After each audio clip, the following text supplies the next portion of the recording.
What's going on, Nightwish Army? I know it's been a long time since I last checked out, I think it was Pan, I believe, in my journey with human nature. So as promised, I was eventually going to get to How's the Heart. So here we are, we're going to do a twofer. And I don't know why, but as I'm making this video, I'm more aware than usual that a lot of my friends will be watching this. And by that I mean everybody from the Reacticide Discord. People that I talk to just about every day, every time a Nightwish video drops. Everybody over there watches it, everybody's all abuzz and talks about it. So I just want to give a quick shout out to a few people like Dan and Sushi and Trinks, can't forget her, because I think she's like the grand poobah of the Discord channel. But you've also got Cobberholm and Lizard, Gothic Metal, Samajuo, never said it out loud, sounds kind of weird to say it out loud, but talk to him all the time. There's Kitty and Pumpkin Masher, SV Contrarian, Saul, and I'm sure there's a ton of people that I'm forgetting. But what I'm talking about is the Reacticide Discord. If you're not a part of that yet and you love Nightwish and you love Nightwish reactions, you really need to check it out. And I'm going to put the invite in the description because it's just thousands of Nightwish fans. And not just that, but also it's a home for a ton of YouTube reactors. People like Tank the Tech, and Chase and Arkham Reacts and all kinds of people pop on there all the time and talk. So it's usually where I spend most of my time hanging out. So check it out if you haven't yet. But anyways, enough of that. Let's get on to why we're really here. I'm kind of like re-exploring the album Human Nature because the first time I heard it, I wasn't too crazy about it. I was kind of used to the edgy, kind of ominous sound of Imaginarum and even Endless Form's Most Beautiful. And to me, Human Nature just sounded very mature and grown up, and it just didn't quite jive with me at the time. But all the while I knew that with Tuomas's genius, that there was something very important and deep in all the songs. So I'm kind of going through them all and checking them out for a second time with the hopes of gaining just a newer appreciation. And so far it's working. So right now we're going to check out both versions of How's the Heart, the studio version as well as the acoustic live version with Floor and Troy. So here we go. Okay, so just to warn you, I've already kind of polished off almost half of this bottle of Danish mead here. So and eating cheese popcorn too. So if you see anything off, that's probably what's happening. But either way, I'm going to enjoy this. Luckily, the first studio version usually has some kind of lyrics built in. I've heard this song before, so this will be more of an analysis. So if that's a surprise to you, then sorry, and you can move on. But anyways, either way, let's check this out. Okay.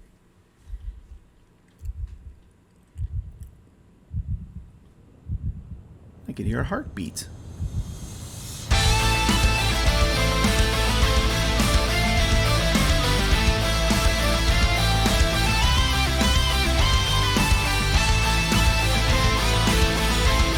So right away, very folksy, right?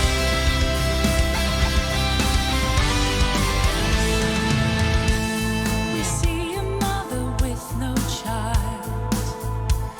We meet a stranger, poor exiled. How's the heart while it still beats? As to no one, another John Doe. Ooh. Sorrow hides well in your shell. A fellow man with her to spare. Dear one, here I am to share the fear. An act of kindness without a name and how's the heart? Okay. All right. So I'm going to admit, just like the other songs, I didn't really look at the lyrics before, but now that I see them, I see what's happening here. I've always kind of wondered if this song was kind of about like, you know, how's your heart? How are you doing? Are you kind of making it through life? Are you depressed?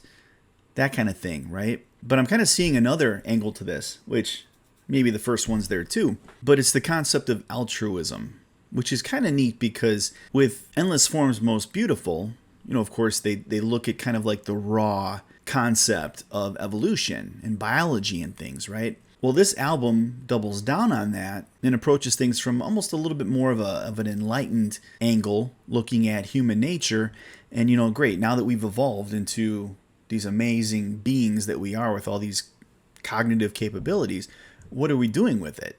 And how do we reconcile ourselves back to the nature that brought us to this point? And it's no mystery that Thomas pulls a lot of his ideas from the works of Richard Dawkins. And it's kind of how Dawkins ends a lot of his books. He kind of does things from the very beginning to the end. And at the end, there's always that question of, okay, where do we go from here, right? Now that we're human, what does that mean? And what do we do with that? So the album Human Nature is kind of a natural answer to that.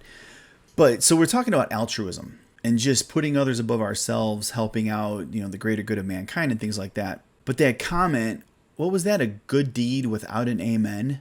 Something like that?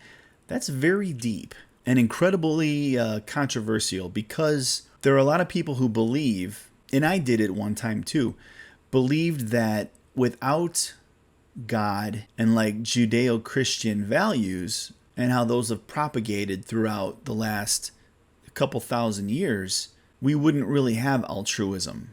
It would always be a dog-eat-dog kind of world, survival of the fittest, that kind of thing. And that it was kind of religion that preserved altruism or created it and then ended up preserving it.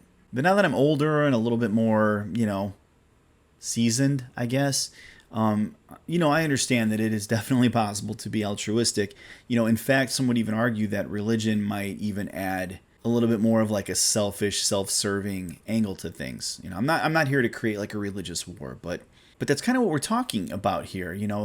The sense of altruism without an amen, without any kind of spiritual guidance, without any kind of religious motivator or anything like that, right? And I'll say something else really too. You guys know I talk a lot. One of Richard Dawkins' books that covers this extensively is called The Selfish Gene. And what he essentially does in the book is creates a big giant mathematical equation as to why we're nice to each other, complete with experiments and all kinds of things. The idea is that we survive a little bit better whenever we do help each other out, right? I mean, it kind of makes sense, even from a very cold and objective viewpoint. But there's actually science and math behind why we're nice to each other and why we're probably even having this conversation about why we should be nice to each other. So anyways, if you haven't checked that book out, definitely check it out. It's really cool. So here we go. Without a name, how's the heart? Underneath the silence, how's the wrong? Drowning in the fire, let us out. Did you not pay us? I don't know what a paean is. Come in the fire's warm, burn the rope and dance some more. Burn the rope and dance some more. I remember hearing that phrase before. Could that have to do with like depression? Like people thinking about suicide? So just burn the rope, get rid of it, and just dance some more, right? Live your life some more instead of...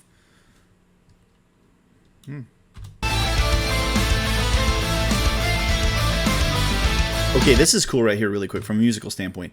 Listen to the bass drum. Kai doesn't have to put this double beat in there. In fact, it almost sounds kind of out of place, right? But it's a heart. It's like you hear ba-bum, ba-bum, ba-bum. Listen to this real quick. I never noticed this before.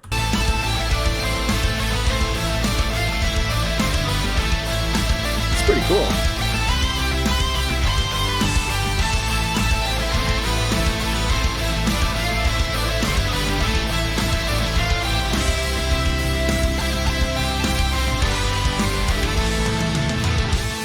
We met where the cliff greets the sea. Shared a story, took the lead. Rose uprooted, hid a note. You know where you've been there. Now there's one who came from me. Okay, so now she's talking about a child, right? Now here's something else that's interesting in Dawkins' book is that the reason why we are naturally altruistic for our children, and even more so, believe it or not, if we had a identical twin, is because whoever has the most of our genetic material, we're going to protect it more because we are basically built to protect our genetic material. Like when people ask what is life, that's what it is. It's us protecting, promoting our genetic material. It sounds not very romantic, right? But kind of is what it is. So now she's talking about the love of maybe the love of a child. So that's okay. Now there's one who came from me, a child of light, another tale. Dear one, night will come but not to stay. Oh, why? The answer's in the house, the Cool. underneath the silence, house, the So she's telling her child, you know, it's not, if it gets bad, it's not always going to be like that, right? You'll have good times and bad times, right? underneath the silence, house, the drowning in the fire. Let us sound human being. Come in the fire's warm, burn the rope and then some more. Fair winds towards the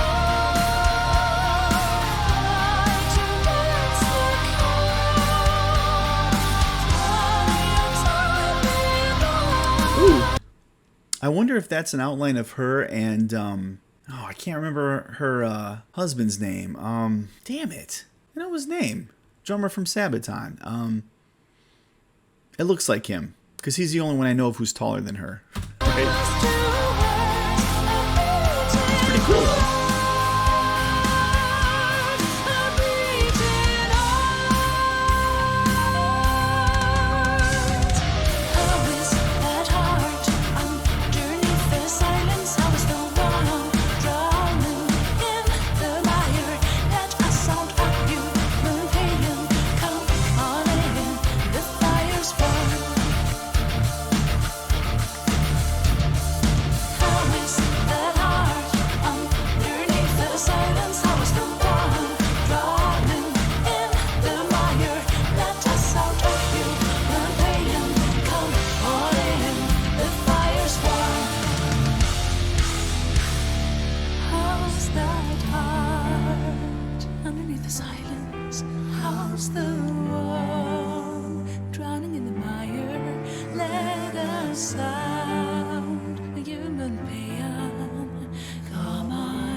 That furthers my theory. Hey, note to self: do not eat popcorn when you're doing a reaction video, because it's all.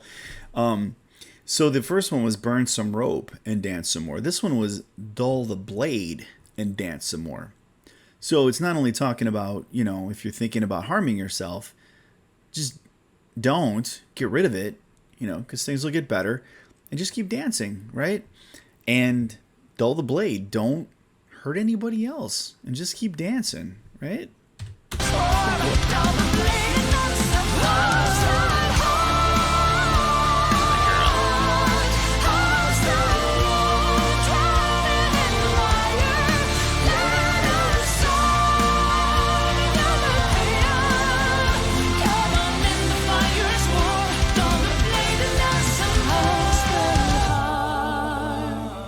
Silence, how's the war? Drowning in the mire, let us. There's Troy in the background a little bit. Human pain. Come in, the fire's warm, burn the rope and dance some more. That is him. He's got a really deep voice right there. Okay, let's see what we got. Acoustic live now that we know the lyrics. Okay, so I couldn't really find like a nuclear blast or an official Nightwish channel with this video on it. This is Planet Rock, so give them some support, I guess. I don't know who that is. All right, here we go. Let's see what's different here. Troy's got a regular guitar. I don't think I've seen him play like a modern regular instrument. Maybe there'll be something that'll come out he can like blow into it or something. There's got to be something. He's always plays a weird instrument, right?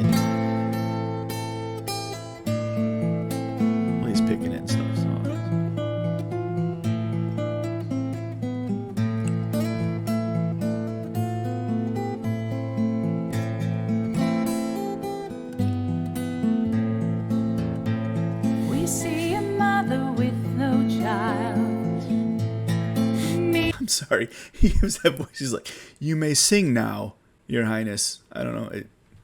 Again, I've had a lot of mead here. I've done a few more videos before this, but watch this look he gives her. We see him. Oh, wait. Okay, sorry.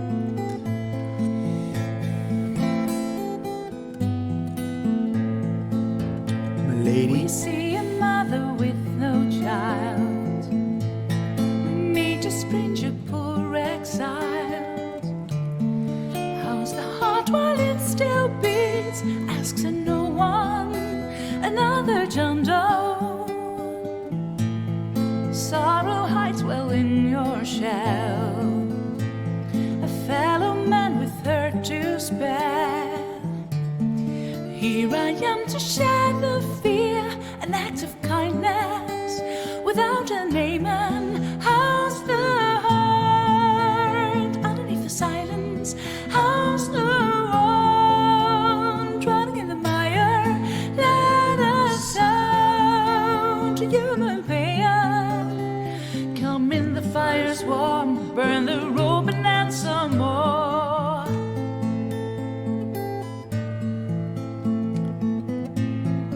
It's very pretty. So now I kind of know why Troy has ridiculously long fingernails. I noticed that in one of the videos. And just so you know, with the magic of editing, I could have figured out what a paean is. You know, like my past self could have looked it up. And then right now I know. I still haven't looked it up, so I have no idea. And you guys are going to riddle the comments section. I know you are, telling me what a paean is. And by then I'll know. But either way, I like your comments. It's cool.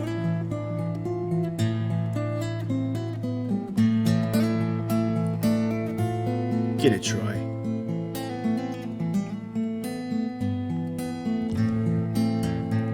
We met where the cliff greets the sea. Shared a story, took the lead. Rose a brooded head and out. You know where you've been there. Now there's one who came from me. A child of light, another tale, dear one. Night will come, but not to stay. Oh, why? The answer's in the house, the heart underneath the silence. How's the one drowning in the mire? Let us sound a human paean. Come in, the fire's warm, burn the rope and then some more. Fair winds, my love, fly towards the calm. Fly your darling arms towards a beating heart. Is that part new? A beating heart.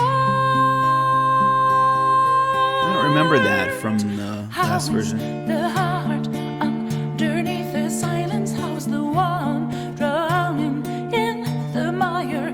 Let us sound a human paean. Come on in, the fire's warm.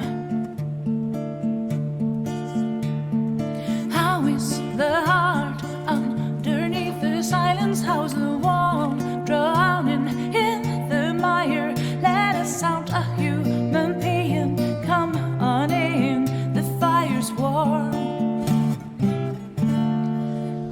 God, I hope you can't hear me crunching the popcorn. That'd be terrible. I guess I'll find out when I edit this. But two things I want to point out really quick. I think it's really cool that Tuamis has taken the time to write a song that where a chunk of it seems to be kind of like geared towards Floor. You know, talking about her child. And even in the last video, we saw her husband. You know, I think it's Hannes, I think is his name. Yeah, Hannes, if that's how you say it. But yeah, so it's kind of neat that he actually kind of honed in on her life, which is really neat. And her daughter Freya and all that. The other thing I think is kind of neat that pops out. Have you noticed in almost every single, probably every single Nightwish song, there's the theme of a story. Tuamis is bent always on talking about presenting a story. Whether it's through music, whether it's through imagination, whatever. There's always a story being told. So I think that's kind of cool too. So, okay. The fire's warm. How's the heart underneath the silence? How's the warm drowning in the mire? Let a sound, human being, come on in. How's the heart underneath the silence? How's the warm drowning in the mire? Let a sound, human being, come in. The fire's warm by the rope and ransom. How's the heart? How's the warm drowning in the mire? Let a sound, human being, come in. The fire's warm by the rope and ransom. Cool. Planet Rock. So if you saw me, okay, never mind. We'll talk about this over here. So if you saw me make kind of a weird face at the end there, I noticed her belt buckle. I don't know if you saw that, but it was like a, like a shell. It represents the golden ratio. You see that quite a bit. That was kind of cool. Again, talking about like the mysteries of evolution and all that. So, but I think what stood out to me in that performance is, of course, toward the end when Floor was belting and all that. To do that when you have it so pulled back and it's just an acoustic guitar and still have it sound that good and controlled is quite a feat, I imagine. I know this is a video that people talk about really kind of showcasing Troy's abilities. And of course, with Marco recently leaving, I, still feel a little odd about that. I don't want to start any wars or anything, but Troy's good. He's cool, but his voice could never layer up with Floor's the way Marco's does. So yeah, I said that, but obviously Thomas has got some good plans or whatever. Maybe Mark will come back. Who knows? I mean, they're doing some cool stuff, and of course, I can't wait to see this stuff like live. We were at the virtual concert, but that's not the same as live with the fire and all the tens of thousands of Nightwish fans and all that. And that's truly where they shine. So I think that's where I'm truly going to appreciate this album from a whole other level at that point. Now it's just understanding the lyrics and all the deeper meaning and everything that Thomas puts into these things, which is amazing. But anyways, that's that. Long video. Might as well wrap it up. Hopefully I'll see you guys in the Discord. Please check the link out down below. It's a ton of fun. Great people there. Hope to see you in the comments and all that other good stuff. But until then, please, everybody, be safe, be healthy, and be nice to each other.